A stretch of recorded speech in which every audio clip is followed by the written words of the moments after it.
क्या आपने महादेव के उस महान गण के बारे में सुना है जिसने धरती पर मौजूद सारे समुद्रों को सिर्फ एक सांस में पी लिया था? हाँ, हम बात कर रहे हैं महान तपस्वी महर्षि अगस्त्य की। लेकिन आखिर एक आर्ष को ऐसा क्यों करना पड़ा? इस रोंगटे खड़े कर देने वाली कहानी की शुरुआत होती है वृत्रासुर नाम के एक प्रलयंकारी राक्षस से। जब देवराज इंद्र ने भयंकर युद्ध में वृत्रासुर का वध कर दिया तो उसका खूंखार सेनापति कालकेय अपनी पूरी राक्षसी सेना को लेकर भाग गया। अपनी जान बचाने के लिए वह असीम समुद्र की अनंत गहराइयों में जाकर छिप गया। अब इन काल के राक्षसों ने एक खौफनाक चाल चली। दिन के उजाले में वे समुद्र की तलहटी में छिपे रहते, जहां देवता कभी पहुंच नहीं सकते थे, और जैसे ही रात होती वे समुद्र से बाहर निकलते और धरती पर त्राहिमाम मचा देते। वे चुन चुन कर तपस्वी आर्षियों को जिंदा निगल जाते, आश्रमों को जला देते और सारे यज्ञों को नष्ट करने लगे ताकि देवताओं की शक्तियां हमेशा के लिए खत्म हो जाएं। धरती आर्षियों के खून से लाल हो गई।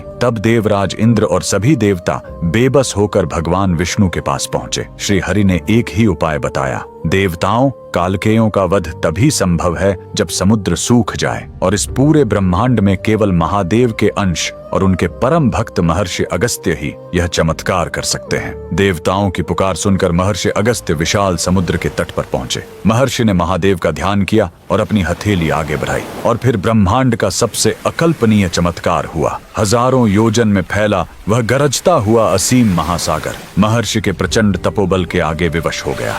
देखते ही देखते वो पूरा का पूरा समंदर एक छोटी सी बूंद में सिमटकर उनकी हथेली में आ गया, और पलक झपकते ही महर्षि उसे एक ही सांस में पी गए। देखते ही देखते लहरें मारता हुआ वह असीम महासागर एक सूखे और भयानक रेगिस्तान में बदल गया। पानी के बिना कालके राक्षस नंगे मैदान में तड़पने लगे। मौका मिलते ही देवराज इंद्र और अन्य देवताओं ने मिलकर उस पूरी राक्षसी सेना का संहार कर दिया। लेकिन इस घटना के बाद धरती पर भयंकर अकाल पड़ गया। सारे समुद्र सूख चुके थे और त्राहिमाम मच गया। तब कई पीढ़ियों बाद भगवान श्री राम के महान पूर्वज राजा भगीरथ ने ब्रह्मा जी की कठोर तपस्या की और उनके कमंडल से माता गंगा को धरती पर भेजने का वरदान मांगा। स्वर्ग से गिरती गंगा के प्रचंड वेग को महादेव ने अपनी जटाओं में बांध लिया। फिर शिव की उन जटाओं से बहती हुई उस पावन जलधारा ने पूरी धरती की नदियों को जीवन दिया और जाकर उन सूखे हुए विशाल गड्ढों को फिर से लबालब भर दिया, जो आज महासागर कहलाते हैं।